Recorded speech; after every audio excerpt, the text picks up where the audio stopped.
welcome back to the channel. I just wanted to give you a quick update and show you what a Syntropic system looks like when you do little maintenance. My poor mum's been in hospital the last 5 or 6 months, so I haven't really been back to the property much. So I get here occasionally, and I just wanted to show you what it looks like when you don't really maintain it. It's quite interesting coming back here every now and then. Some of the trees I'm finding are growing a foot or two every few weeks. I don't know, it's just crazy. But once it's installed, a Syntropic system's pretty much low maintenance, and I just wanted to give you a quick tour where we're at and how it's looking.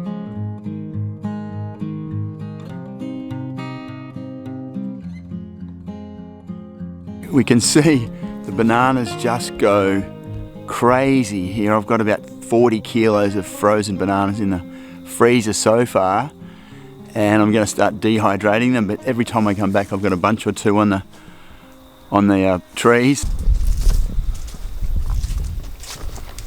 There's another bunch over here, so this tree has got 2 bunches on it, so I've got better get onto those soon before the possums get hold of them and the rats.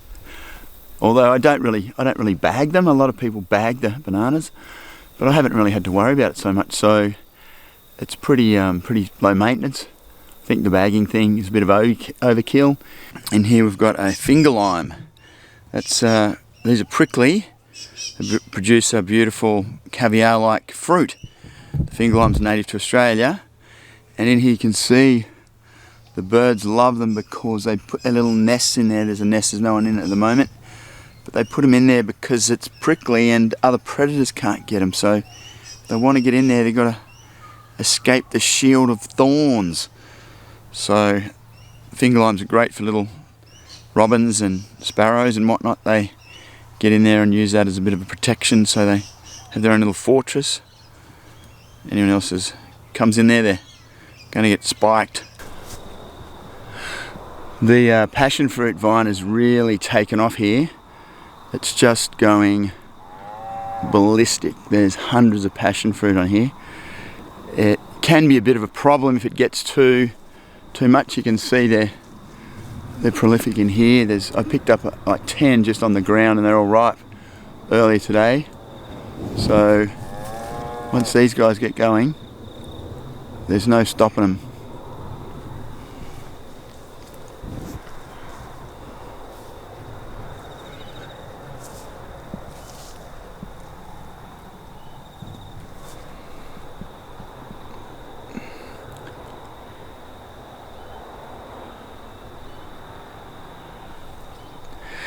This little banana here's shot up.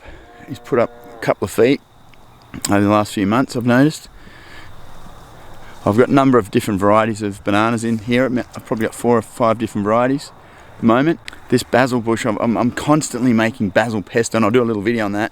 This thing is it's a tree, and it just keeps producing like crazy. It's about 2 meters high at the moment and about 3 meters wide. So I'm just always constantly picking basil, making pesto, giving it away to friends. It's just pretty abundant. More bananas over there. And we come around here, there's some more passion fruit.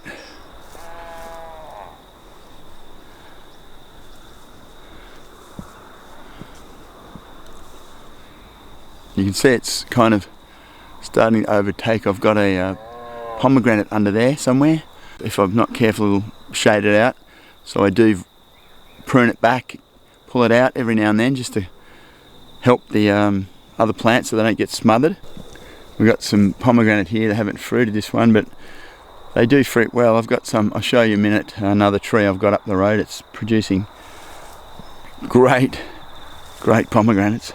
Over here I've got you can see I've got a Buddha's hand, which is like a citrus, giving me the finger. They use it in Asian cooking a lot. Over here we've got some arrowroot. That died back as well, and that's just going gangbusters. You can see it. I'll have to get some of that. Might have some of that for dinner tonight.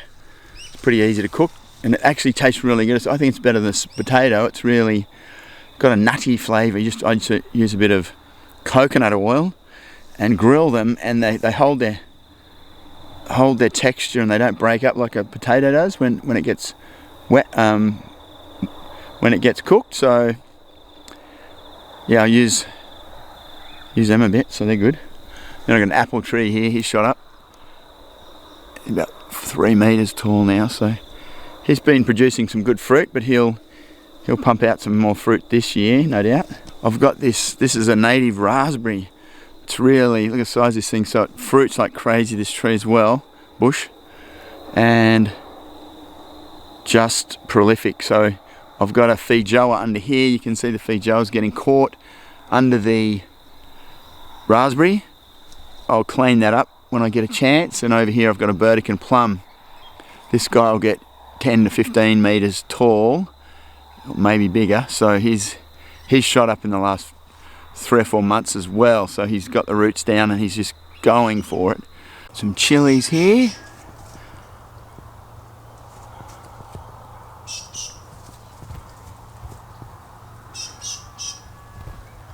You can see the beds are a bit overgrown with weeds at the moment.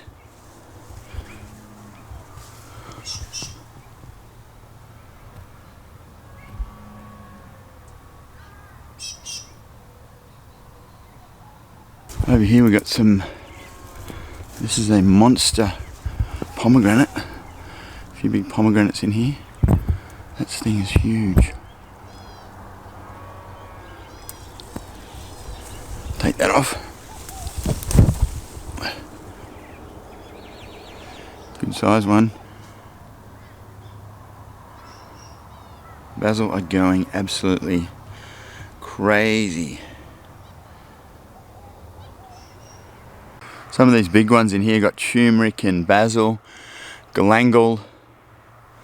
They just self-maintain, they just go, but the smaller veggie crops underneath are getting shaded out. Some of the larger crops just do their own thing. It's like self-maintaining, but more the English sort of cottage garden crops are really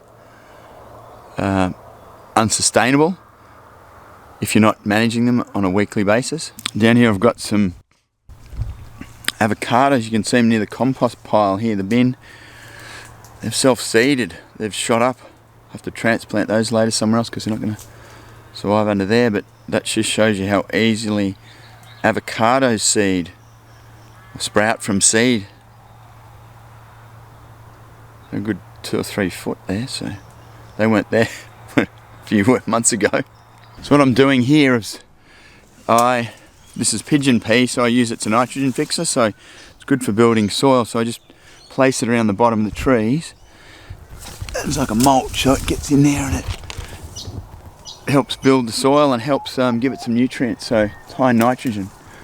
So as I'm walking around the property like I am now, I'm just breaking off branches and then just throw them under the trees around the base of the fruit tree. Helps them get fertilised. So a great way, that's the whole point. One of pigeon pea is one of the uses of pigeon pea is to basically nitrogen fixing, produces seeds which you can eat, like a lentil kind of thing. So just put them around the base of the tree. They break down and feed the tree, give it some good nutrient.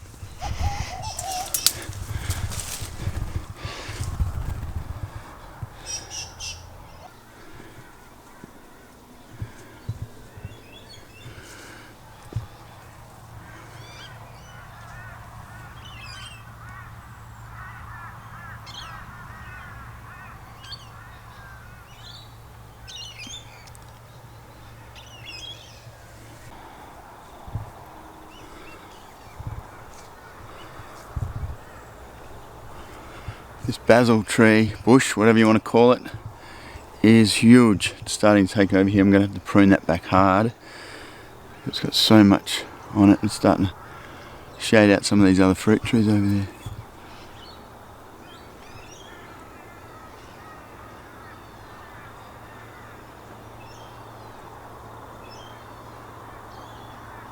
Some lemons here.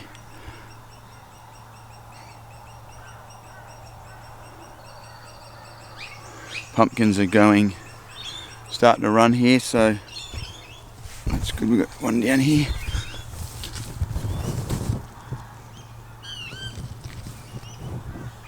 Just doing their own thing really, they're just taking over. This guy's heading up this way for some reason, likes it up there. I cleaned this bed up a little while ago. It's the only bed I've cleaned up in a while, so I got some turmeric in here and ginger, and they're so easy to maintain. They just do their own thing. So you just leave them and they just keep growing and come back and they're 3 foot high. And guava in here, not fruiting yet.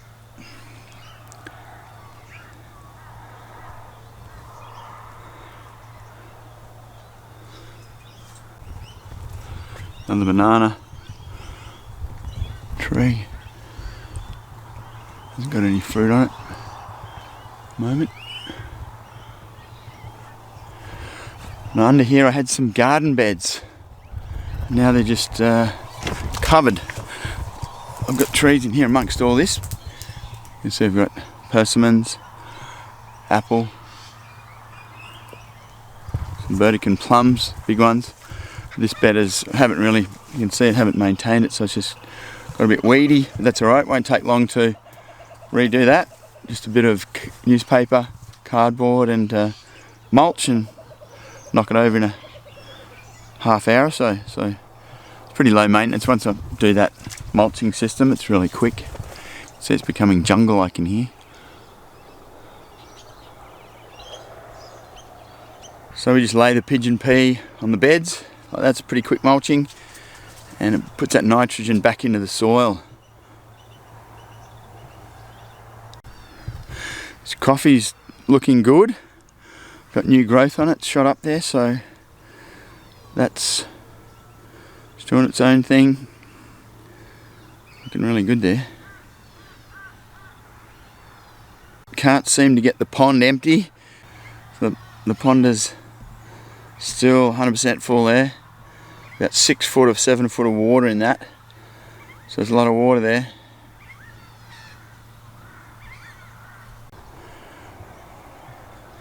This blackwood's shot up. Oh, that's about 5 metres now. It's a big native Aussie blackwood hardwood tree. So down here I've got these sweet potato. They're just still running. You can see them just doing their own thing. They're just spread around. If I dig up there, there'll be kilos and kilos of sweet potato just under there.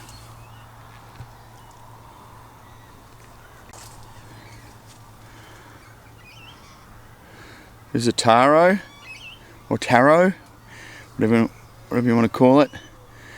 That'll bulk up. That's getting big. That'll be 5 or 6 kilos under there. Tuber. It's amazing the insect populations, when you leave a place, you notice how they come back and they just take over and do their own thing. There's spider webs everywhere here at the moment. I have to be careful where I'm walking. I don't want to knock them out.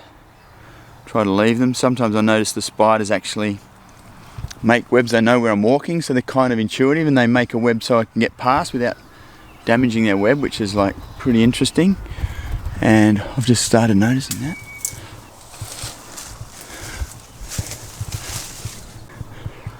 I used to have a path through here. It's covered. You can see these pigeon pea have just taken over almost. They're such a great grower, super quick. You can see I've got a row of them here. They're just using them as like a shelter belt, and they've just taken off.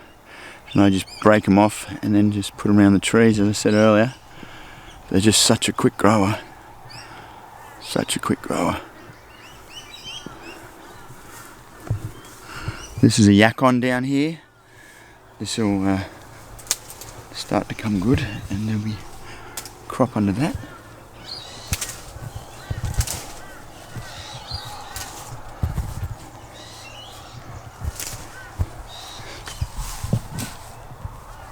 Yacon. The pigeon pea play a great role in the summer. When it's hot, they shade these trees. I've got a mango here, and it's just starting to shoot up now. It's been here for a couple of years. but he's shooting up and he's protected by this pigeon pea. But in the winter I'll prune that back and break off branches and feed the mango, but that light will start filtering through now. It won't be as harsh, so that's the whole idea. So I'm using the pigeon pea to protect the trees in the summer, fertilise them, and in the winter I break them off and give them more light so they can start to grow in those cooler months.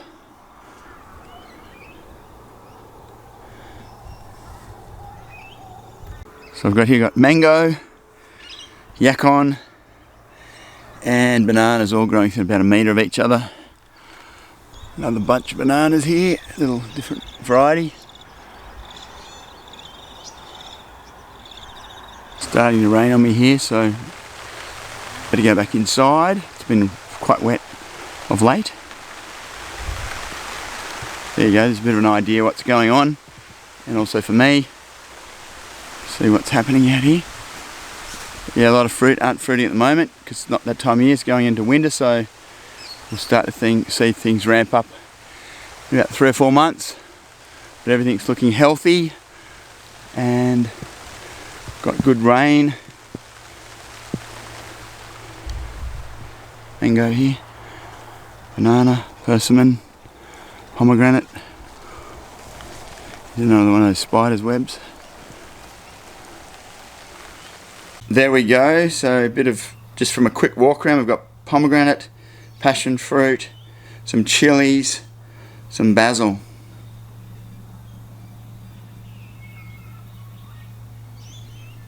But in general, the Syntropic system's really working well. I'm super happy with it. I've got a load, I've just walked around quickly and I've got a load of produce without even really trying. So it's always producing. I really don't have to maintain it as such. Once it's installed, it's self-fulfilling. Thanks for watching. Please share and subscribe with your friends and relatives and anyone you think might be interested in regenerative farming, syntropics and self-reliance.